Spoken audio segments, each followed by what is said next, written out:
So you got a staircase that looks like this, and you want to put a baby gate on that works just like this, and is nice and strong, just like this one.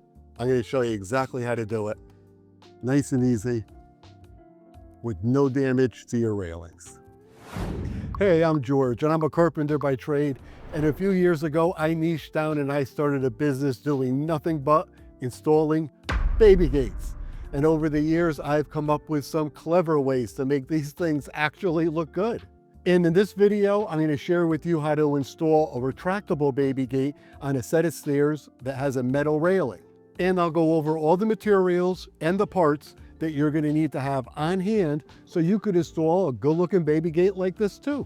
And along the way of the installation, I'll share some tips like how to deal with the base molding and raised panels, because they always cause an issue trying to mount the gate on the wall side, along with some painting tips that you won't think of, and it's going to save you some frustration, and then a dollar store item that will save you thousands in repairs. Believe me, not kidding, save you thousands, and nobody ever thinks of this. So let's install this gate. First thing we're going to do is mount the gate to the railing side. And to achieve this without any damage to your rail, we're going to use pressure clamps.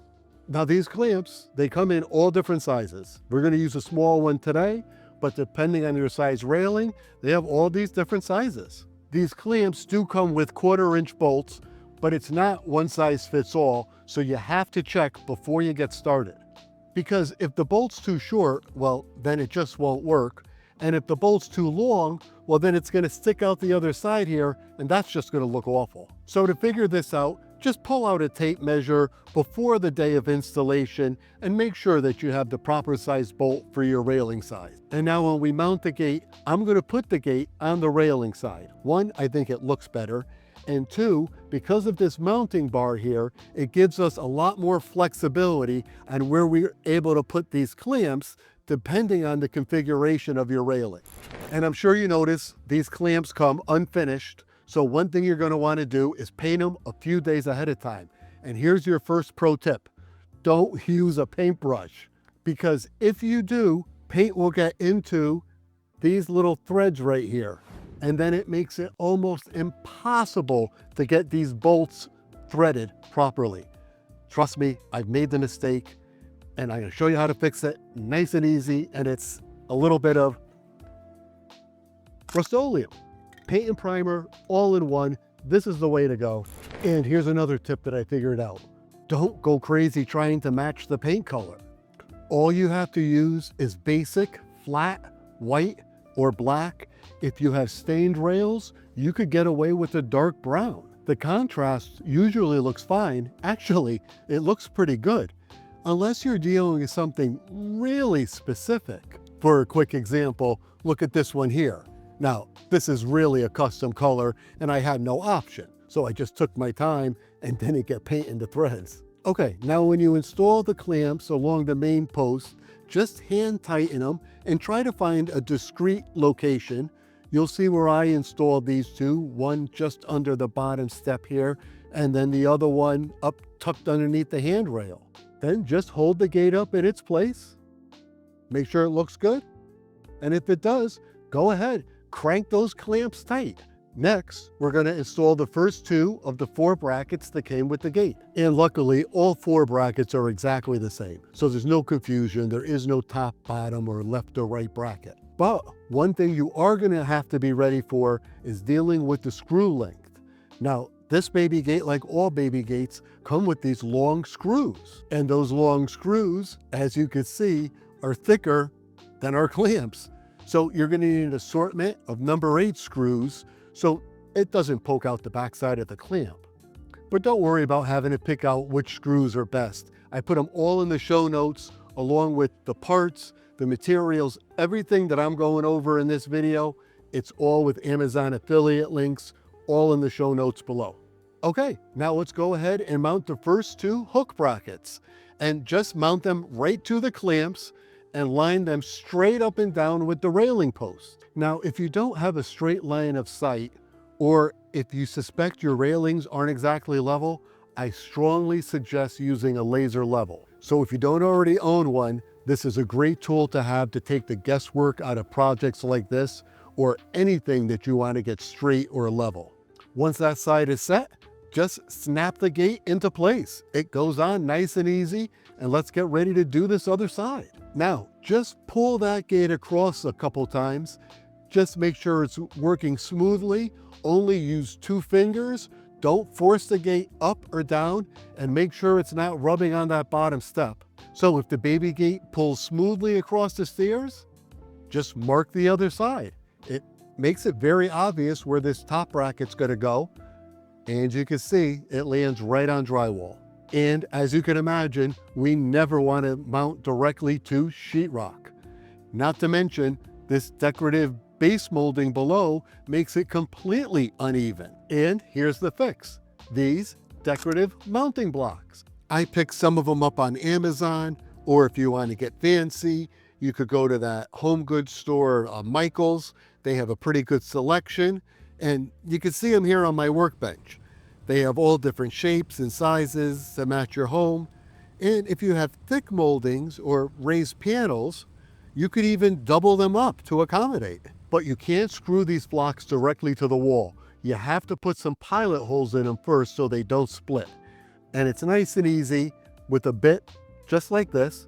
It's all in the show notes. And don't get intimidated. I'll show you. This is nice and easy. 2 simple pilot holes, just like this, and that way the block won't split.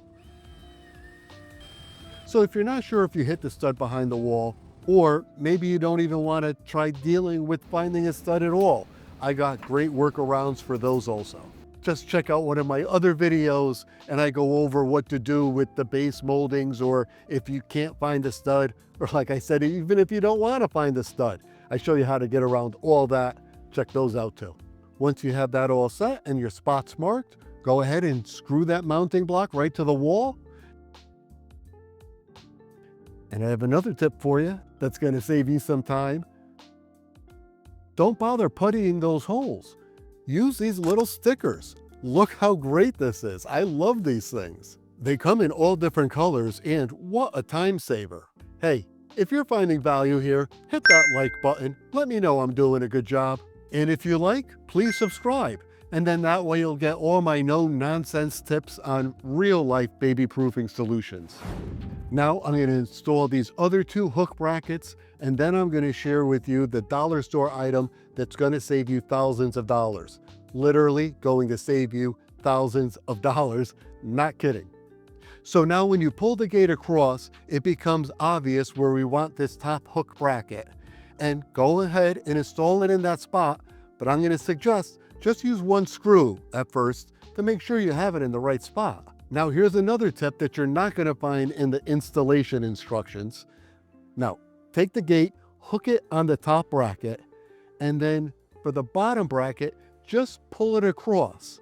No need to measure, just feel that the gate's taut right at that bottom spot, and you know this is where that bottom bracket goes. It takes the guesswork out of it.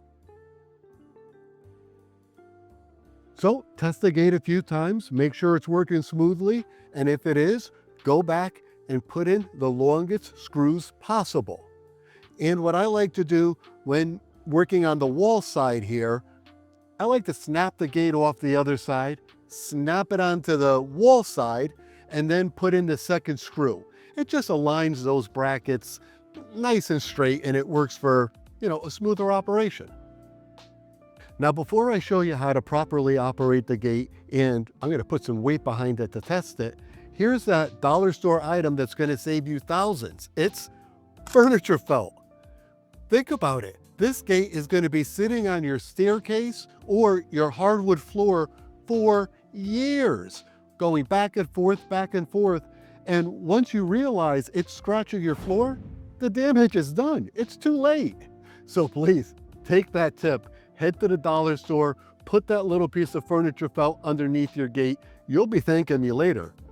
Or you could thank me right now. Hit that like button for me if you haven't done it already. All right, let's test this gate.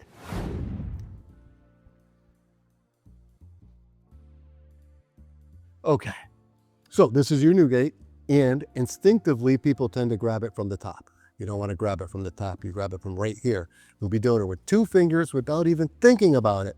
Comes right across and hooks on like that. Then you push down and turn right here, and that locks it. When it's locked, baby can't pull it off, and the baby can't push through it. Nice and strong. Down and turn to unlock it. And it comes right off. How nice. What a great gate. Another perfect installation.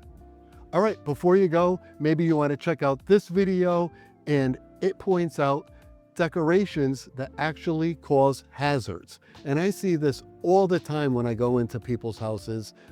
Parents don't realize they're doing it. They're easy fixes. Check that video out. See ya.